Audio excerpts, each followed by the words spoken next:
Sejam muito bem-vindos a mais um programa Tricetados. Eu queria agradecer a audiência de vocês e pedir para vocês comentarem muito, engajarem muito, que só assim o nosso canal cresce. Sigam-nos nas redes sociais, @Tricetados, e no YouTube, @Programa Tricetados. Atendendo a pedidos, depois de muito tempo, novamente aqui o tratante Fábio Augusto. Oi! Que diziam que era meu herdeiro, mas que eu tô pensando seriamente, depois de tanto tempo que ele mudou completamente comigo. Depois, gente, não arrumem emprego para os amigos de vocês, porque eles deixam de ser amigos. E eu tô pensando seriamente em tirar o Fábio Augusto do meu testamento. Fábio Augusto, depois de tantos pedidos, você tá aqui de volta. Hable, meu amigo. Pois é, né? Depois de tanto tempo, aquela coisa, né? O trabalho dignifica e prende o homem. Realmente, gente, agora eu estou trabalhando em um centro cultural, trabalho bastante puxado, mas bastante importante. Vocês verão futuramente os frutos que vão ser colhidos dessa minha participação nesse centro cultural, graças à Trícia, eu gostaria de dizer, né? Para de puxar o saco. Graças à Trícia. Não adianta puxar meu saco, que eu não vou rever a questão do jantar. Pois é, amiga, e esse retorno aqui, depois do pessoal ter pedido, eu tava matutando lá em casa um negócio. Diga-me. De todas as vezes que eu vim aqui, tu sempre perguntou como é que surgiu minha paixão pela história. Ah, sim. Mas tu nunca me disse como surgiu a tua. Ah, mas a minha é fácil. Não, eu sei, mas eu e o Brasil, nós queremos detalhes. Então vamos a detalhes. Minha paixão pela história deve ter surgido exatamente no útero. Com certeza. No útero a pessoa deve ter nascido gostando de história, mas o que muita gente pode não saber é que o curso de história, minha mãe, como todo mundo na época, fazia pedagógico, era professora de primeiras letras, primária e tudo mais, né? Era um trabalho que era, digamos assim, considerado certo para as moças casadoiras, digamos assim, né? E aí, a minha mãe, ela não estava trabalhando, né, Fábio? Ela estava cuidando de 3 filhos e tal. E ela sonhava muito estudar história e eu estava no primário, né, que hoje é ensino fundamental, quando surgiu o curso de história em Manaus. Então ela achou que por ela estar um tempo sem estudar, ela teria que fazer cursinho para vestibular. Como meu pai era bastante ciumento na época, tinha apenas uma condição para que ela fosse fazer o cursinho, que naquele tempo ainda era a maioria de homens, né? As mulheres, elas geralmente, se a gente imaginar que o divórcio recente tinha sido criado, que mulher desquitada era mal vista, que os homens sustentavam o lar e que a maioria das mulheres eram proibidas de trabalhar, aquelas casadas, né?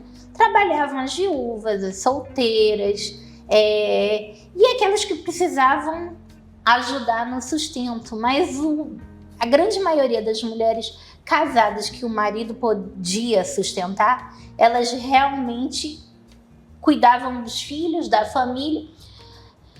E aí, eis que o papai, nessa condição de que ela estivesse numa sala de aula com uma grande maioria de homens, era que ela levasse um dos filhos. E quem era esse filho que ia frequentar o cursinho com ela? Você. Eu frequentei o cursinho com a minha mãe. E aí ela entrou no curso de história. E aí talvez você imagine que o ICHL, que na época funcionava no antigo Seminário São José, né, era um lugar onde entrava bicho de estimação, filho, parente, aderente, e eu ia todo dia para o ICHL também. E como sempre foi costume na minha família, os passeios da gente, não era aquele passeiozinho de levar filhinho para parque de diversões, nem coisa nenhuma. O passeio da gente era o passeio que os pais queriam. Era museu, era centro cultural, era, enfim.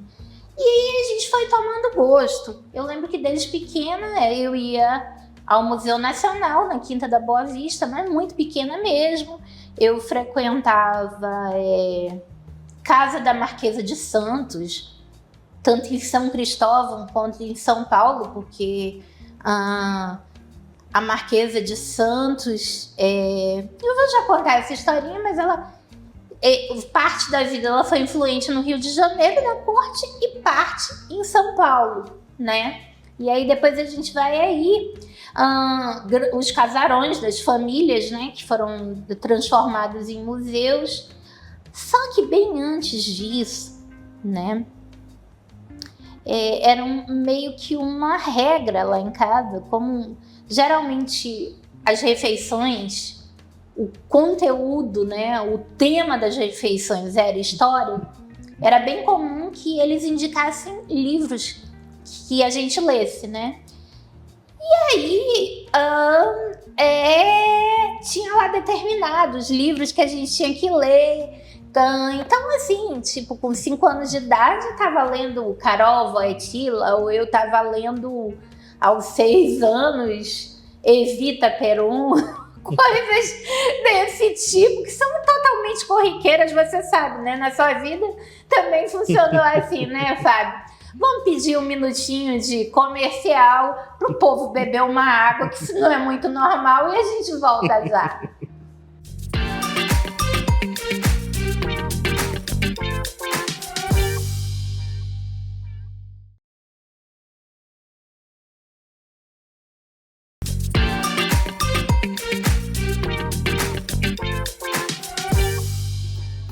Voltando aqui diretamente com Fábio Augusto, história inteligente, para quem pediu e para quem não pediu também, que isso aqui não vale nada.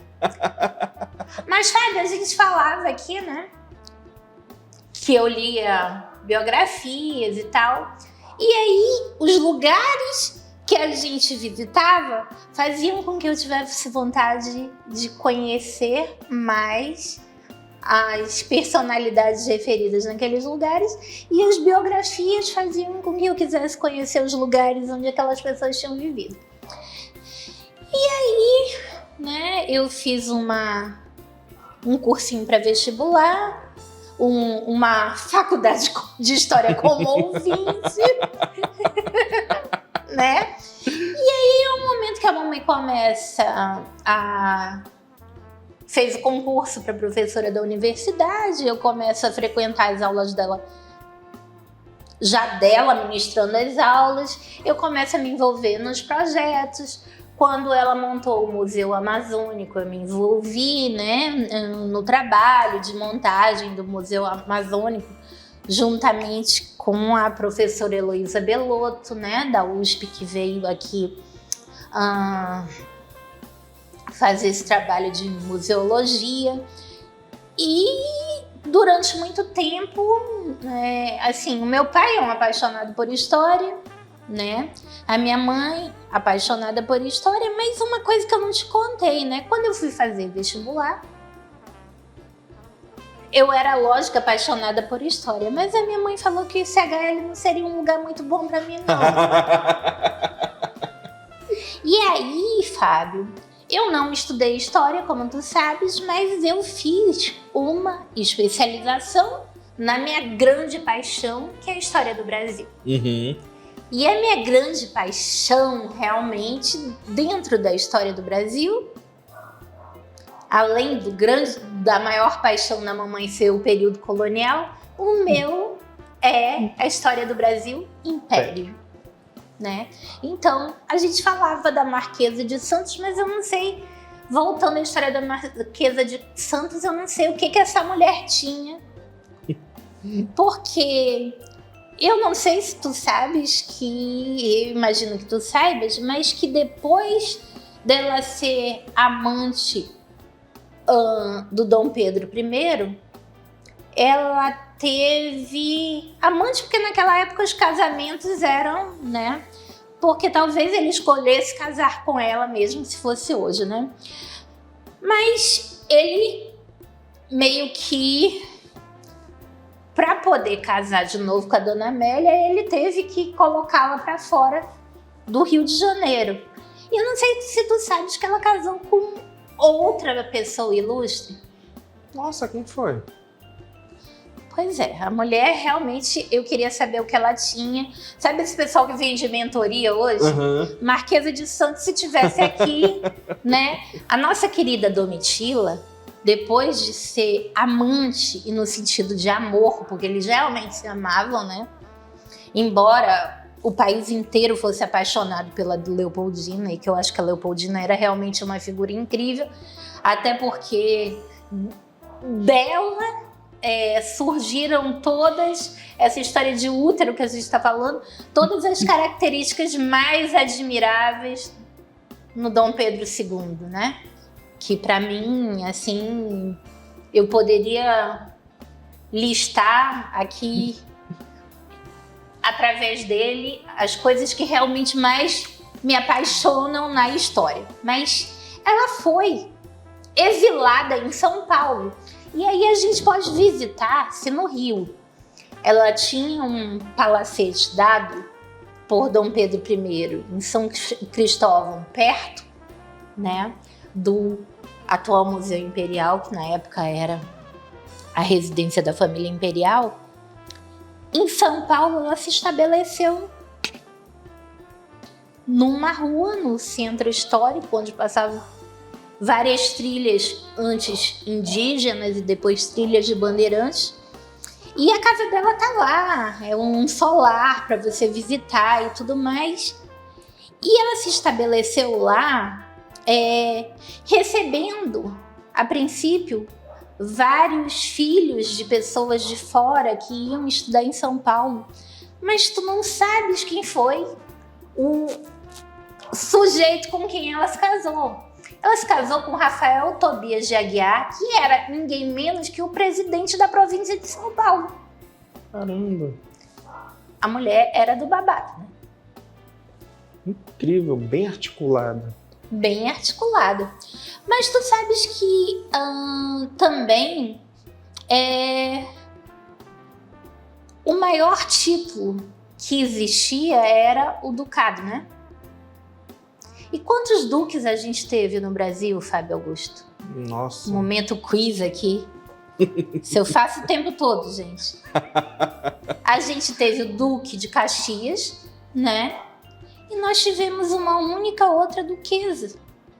A Duquesa de Goiás, que era filha do Dom Pedro I com a Domitila, Marquesa de Santos. Nossa. E que eu acho que é a única pessoa da história que, durante o século XIX, era registrada apenas como filha do pai, não era registrada como filha da mãe.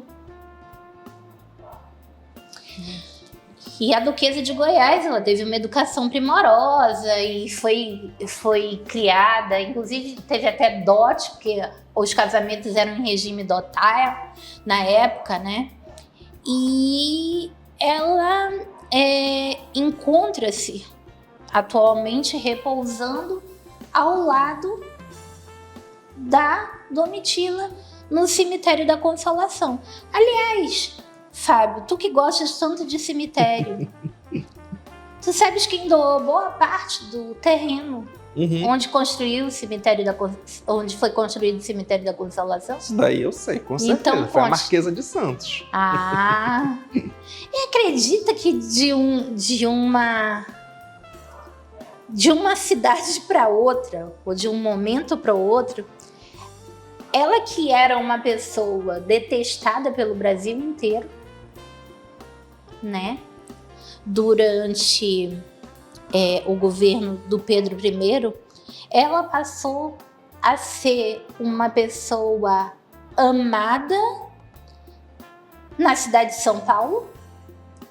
Vamos deixar essa pergunta para o próximo bloco? A gente volta já.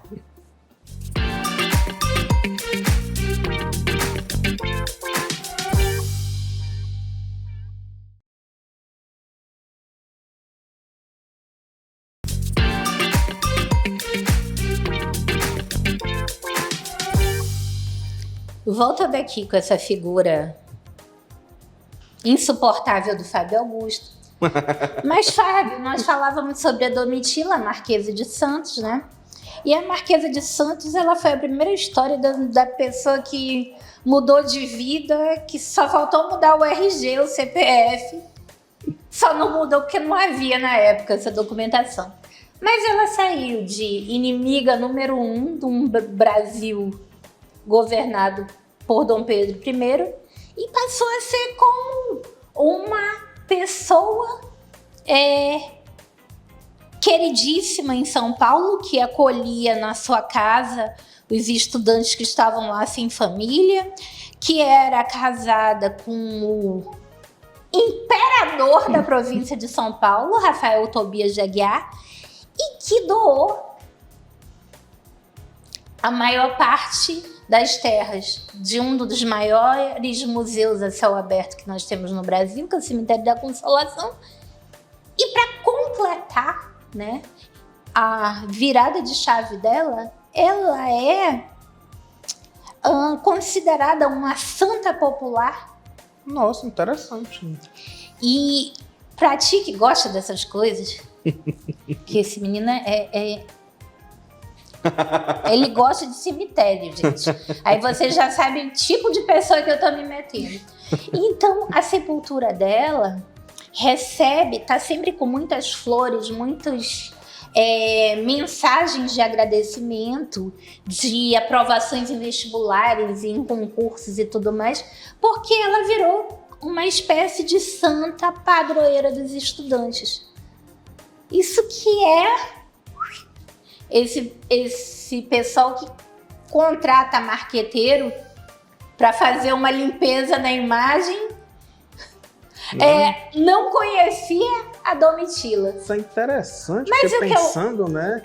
Segunda metade do século XIX, uma pessoa que foi extremamente articulada, construiu uma trajetória assim inigualável para o período. E saiu, como tu falou, de uma figura, uma persona não grata no Rio de Janeiro, se transformou numa das figuras mais marcantes de São Paulo naquele momento. O plot twist é ela se tornar uma santa popular. Sim. E a maioria das pessoas desconhecem essa história, como muitas outras. As fugas dela, as histórias assim incríveis que ela conseguiu. E foi uma das únicas pessoas que morreram de causas naturais, né? Porque a gente está falando numa época que praticamente todas as mulheres, e principalmente as mulheres da nobreza, elas morriam de parto. Elas pariam até morrer, né? E a Marquesa de Santos, ela morreu de causas naturais, já velhinha, né? E viveu aí, ó.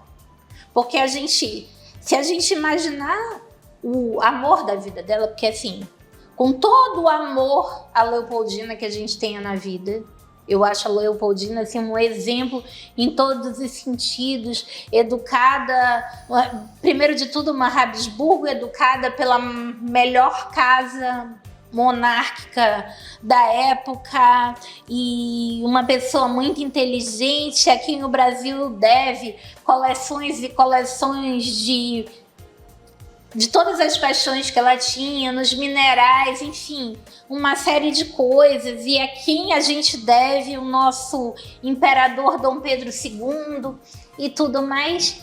Mas, talvez se os casamentos não fossem arranjados naquele momento, a Domitila não teria essa fama, né? Porque talvez eles tivessem se casado mesmo, né? Não que Dom Pedro I fosse ser fiel a ela também não, né? Porque a gente sabe que ele teve primeiro um filho com uma bailarina, Noemi, que acabou falecendo aos 6 meses de idade, né? Gente, não existia antibiótico, era muito comum que as crianças na primeira infecção não sobrevivessem. E ele teve, né, Fábio, um filho até com a irmã da Marquesa de Santos, com a irmã da Domitila. Então, não faria muita diferença. Mas, Fábio, já que essa virou uma entrevista ao contrário, a gente começou a falar sobre a minha paixão por história. Então, geralmente eu pauto minhas leituras, minhas viagens e essas, assim, em coisas que me alegram a alma, que são ligadas à história. E como a entrevista virou ao contrário, o que mais que o senhor gostaria de me perguntar, senhor mestre Fábio Augusto?